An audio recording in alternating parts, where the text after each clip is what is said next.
सर्वमंगल्ये मांगल्ये शिवे सर्वार्थ साधिके शरण्ये त्र्यंबके गौरी नारायणी नमोस्तुते। रामकृष्ण हरी मंडळी, श्री स्वामी समर्थ।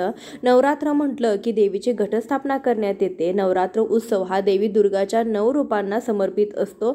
या 9 दिवसांच्या काळामध्ये देवीची विधिवत पूजा आणि व्रत केले जातात। तसेच नवरात्रीच्या पहिल्याच दिवशी घटस्थापना देखील केली जाते। घटस्थापनेच्या विधीचे नवरात्रामध्ये विशेष असं महत्त्व असतं। अनेक जण आपल्या घरात आपल्या कुलदेवतेचे घट बसवतात आणि प्रत्येकाची पद्धत आणि परंपरा ही थोडीशी वेगवेगळी असली तरी घटस्थापनेची शास्त्रोक्त पूजाविधी ही जवळपास सारखीच असते।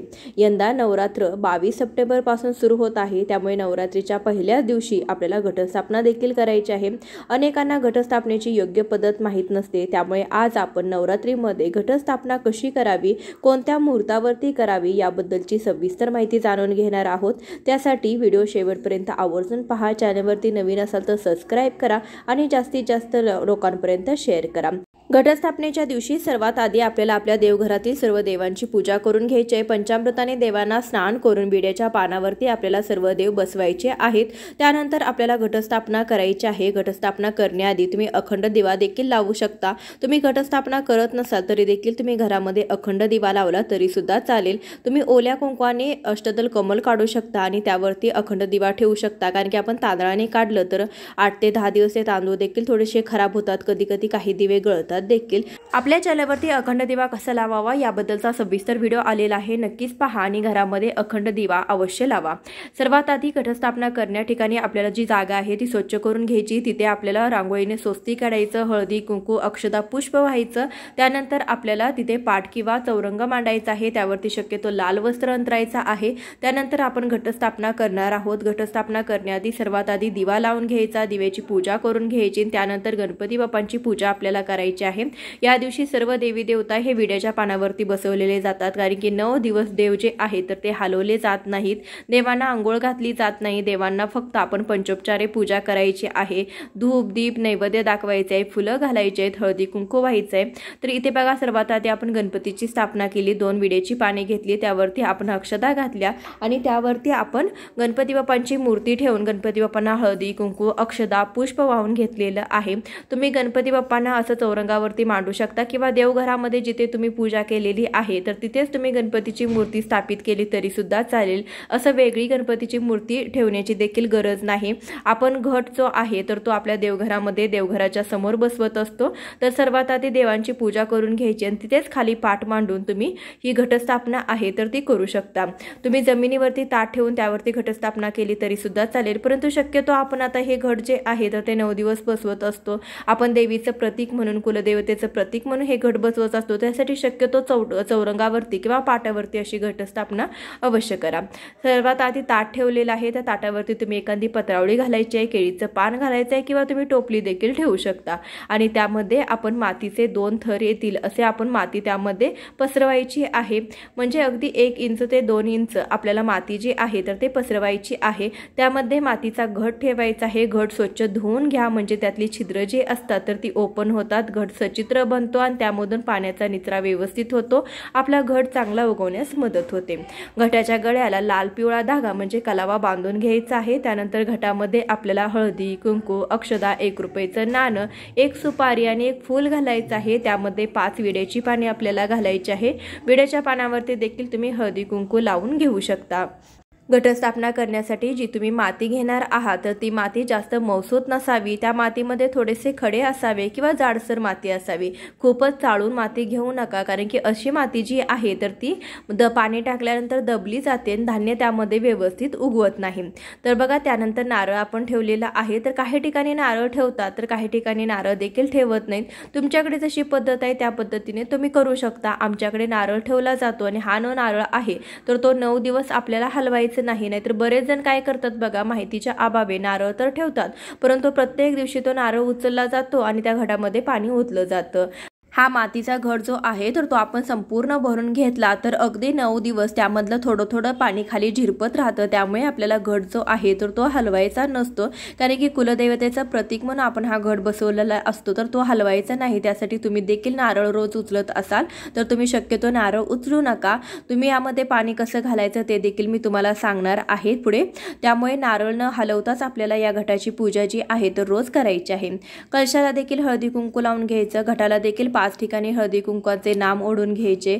कलशाला तुम्ही कापसाची माळ घालू शकता किंवा कलशाला तुम्ही गजरा देखील घालू शकता। त्यानंतर कलशाला आपण लाल फूल देखील वाहिलेलं आहे, कापसाचं वस्त्र वाहिलेलं आहे।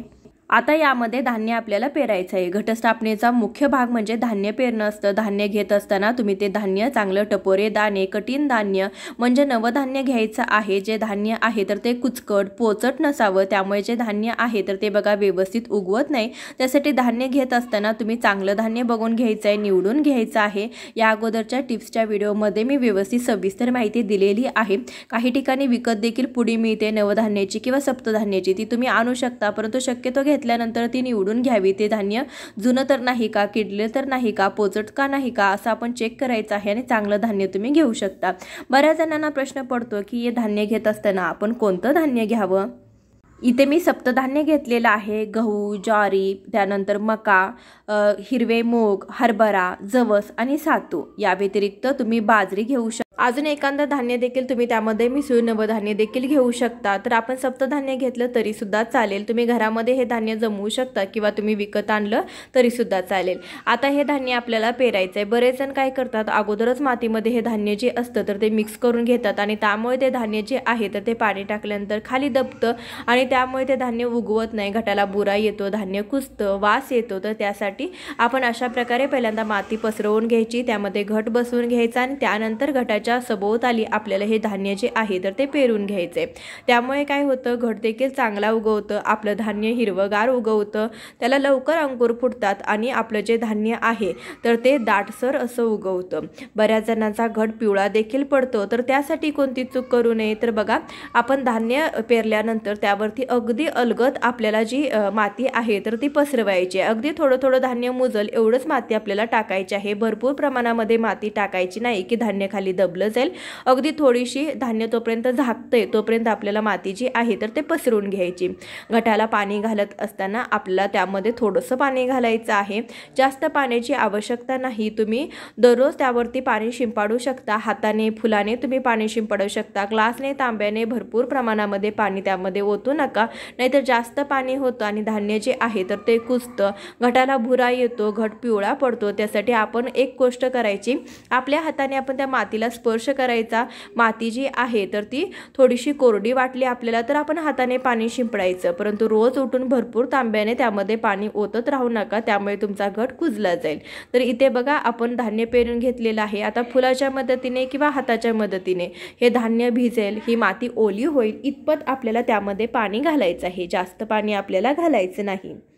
नवरात्रीमध्ये 9 दिवस देवीचा उपवास केला जातो। घरातील एका तरी स्त्रीने हा कुलदेवतेचा कुलदेवीचा उपवास जो आहे तर तो घराण्यामध्ये धरायला लागतो। तर घरातील जी कुलस्त्री आहे तर ती ही उपवास जो आहे तर ती धरत असते, मग ती सासू असेल किंवा सून असेल, घरातील एका स्त्रीने हा उपवास जो आहे तर तो धरावा लागतो। त्यासाठी तुम्ही उठता बसता उपवास करू शकता किंवा 9 दिवस करू शकता, परंतु आपल्या घरामध्ये एकाने तरी हा उपवास जो आहे तर तो धरायचा आहे। आपण इथे देवीला नैवेद्य दाखवायचं आहे। पहिल्या दिवशी गाईचं तूप तुम्ही दाखवू शकता, खडीसाखर, फळांचा नैवेद्य तुम्ही दाखवू शकता। पाण्याने भरीव चौकोन करून त्यावरती नैवेद्य ठेवून 3 वेळा पाणी फिरवायचं आहे।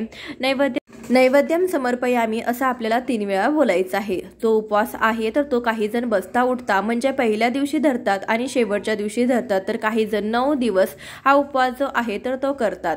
उठता बसता उपवास कसा करायचा, तर पहिल्या दिवशी म्हणजे प्रतिपदेच्या दिवशी हा उपवास धरायचा आणि दुसऱ्या दिवशी हा उपवास सोडायचा आहे। त्यानंतर अष्टमीच्या दिवशी उपवास धरायचा आणि नवमीच्या दिवशी उपवास सोडायचा। या प्रकारे देखील तुम्ही उपवास करू शकता किंवा 9 दिवस तुम्ही उपवास करू शकता। काही जण अनवाणी देखील राहतात, राहतात, काही जण गादी पलंगाचा त्याग करतात. तुमच्याकडे जशी पद्धत आहे त्या प्रकारे तुम्ही देवीची सेवा करू शकता.